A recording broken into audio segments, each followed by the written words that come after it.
সুপ্রিয় দর্শক, উত্তরে কৃষি চ্যানেলের পক্ষ থেকে শুভেচ্ছা এবং অভিনন্দন। আজকে আমি অবস্থান করছি একটি ধান খেতে। এই ধান খেতে কীটনাশক স্প্রে করা হচ্ছে। এই কীটনাশক স্প্রে করার কারণ হচ্ছে যে মাজরা পোকা ধানের শীষ কেটে দিচ্ছে এবং শীষ কেটে দিলে পরে সেই শীষে কিন্তু ধান থাকে না, পাতানে পরিণত হয়। সেই কারণে কিন্তু এই স্প্রেটা করা হচ্ছে এবং সেই স্প্রেটা করা হচ্ছে চার্জার মেশিন দিয়ে, যেন পর্যাপ্ত পরিমাণে স্প্রেটা ধানের গাছের মধ্যে লেগে যায় এবং সুন্দরভাবে স্প্রে হয়। এই ধান খেতে কমপক্ষে 3 হতে 4 বার স্প্রে করতে হয়, মাজরা পোকার জন্য, তারপর কারেন্ট পোকার জন্য, ভাইরাসের জন্য, বিভিন্ন সময় বিভিন্ন কীটনাশক স্প্রে করতে হয়।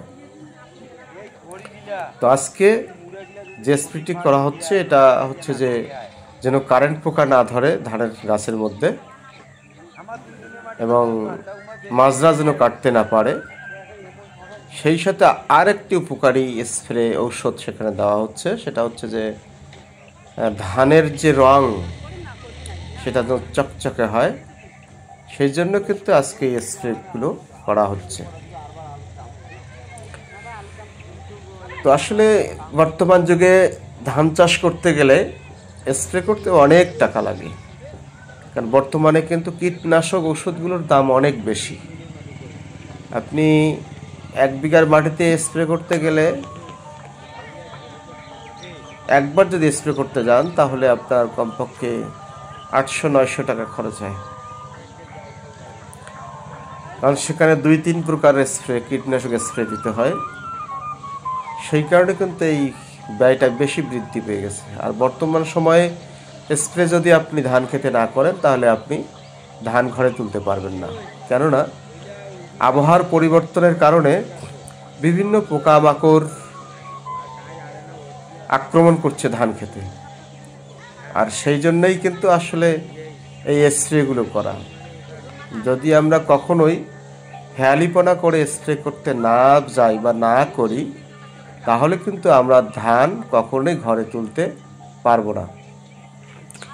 কারণ প্রকৃতির আবহাওয়া চেঞ্জ হওয়ার কারণেই কিন্তু এই পরিস্থিতি দাঁড়িয়েছে। যেমন আগের দিনে কিন্তু স্প্রে করতে হইতো না, আমরা ছোটোবেলায় দেখেছি, তখন স্প্রে করা লাগেনি।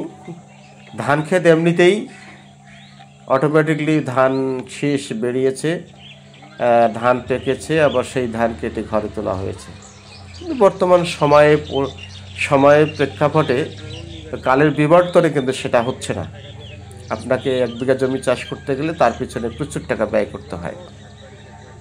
যতক্ষণ না পর্যন্ত আপনি ঘরে ধান তুলতে পারবেন না, ততক্ষণ পর্যন্ত আপনাকে সতর্ক থাকতে হবে যেন কোনো গাছে কারেন্ট পোকা, মাজরা পোকা, অন্যান্য ভাইরাস ধরতে না পারে। আপনাকে প্রতিদিন ধান বাড়িতে বা ধান খেতে আপনাকে যেতে হবে, সকাল বিকাল দেখতে হবে কোনো গাছে সমস্যা হয়েছে কিনা। যদি সমস্যা হয়ে থাকে তাহলে আপনাকে অবশ্যই সেই অনুপাতে তার লক্ষণ বুঝে আপনাকে স্প্রে করতে হবে এবং সেই স্প্রে ওষুধটাও আপনাকে জেনে শুনে নিতে হবে, সেটা যেন ভালো কোম্পানির হয়।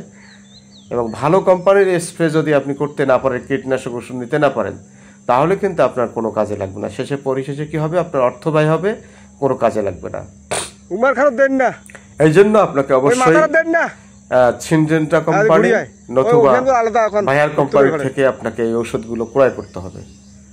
অনেক ডিস্ট্রিবিউটর রয়েছে, সেখান থেকে আপনারা নিতে পারবেন। এগুলো অবশ্য দাম বেশি, সিনজেন্টার দাম বেশি, বায়ার কোম্পানির দাম বেশি, তবে 100% কাজ হয়। আপনার এক খরচে আপনার এই কাজগুলো খুব দ্রুত করে এবং ধানের কোনো ক্ষতি হয় না। আপনি অনায়াসে, নির্ভয়ে, নিশ্চিন্তায় আপনি সেই ধানটি ঘরে তুলতে পারবেন। আর যদি অন্যান্য কোম্পানি আপনি ক্রয় করতে যান, তাহলে দেখা যাচ্ছে যে ওই ঔষধ দিয়েছেন, কীটনাশক স্প্রে করেছেন, কিন্তু কোনো কাজে লাগেনি। সুপ্রিয় দর্শক, ইরিগেশন সিজনে বর্তমান যে এরি চাষ হচ্ছে, এই এরি ধানে কিন্তু প্রচুর পোকামাকড় হয় এবং অনেক ক্ষতি হয়। সেই কারণে কিন্তু স্প্রে করতে হয়। বর্ষাকালে কিন্তু এতগুলো স্প্রে করতে হয় না, হয়তো কোনো কারণে স্প্রে করতে হয়, আবার নাও হতে পারে। কিন্তু ইরি চাষ করতে গেলে, ইরি ধান চাষ করতে গেলে অবশ্যই আপনাকে স্প্রে করতে হবে এবং সেই সাথে আপনাকে মোটর দিয়ে পানি সেচ দিতে হবে। কারণ যেগুলো উঁচু জমি সেগুলোতে 3 দিন অন্তর অন্তর স্প্রে করতে পানি সেচ দিতে হয়, আর যেগুলো নিচু জমি যে পানি ধরে রাখে, ধারণ ক্ষমতা বেশি মাটির, সেগুলোতে হয়তো সপ্তাহখানেক পর পর পানি দিতে হয়। এমনি করেই কিন্তু আপনাকে 3-4 মাস ধরে এই ইরি ধানকে আপনাকে আগলে রাখতে হবে, স্প্রে দিতে হবে সময় মতো, পানি দিতে হবে সময় মতো।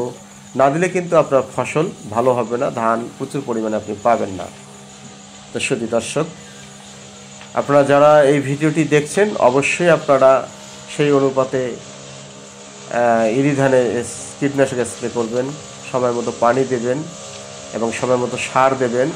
তাহলে কিন্তু আপনার ধানের ফলন ভালো পাবেন এবং আপনি যথেষ্ট অর্থ উপার্জন করতে পারবেন।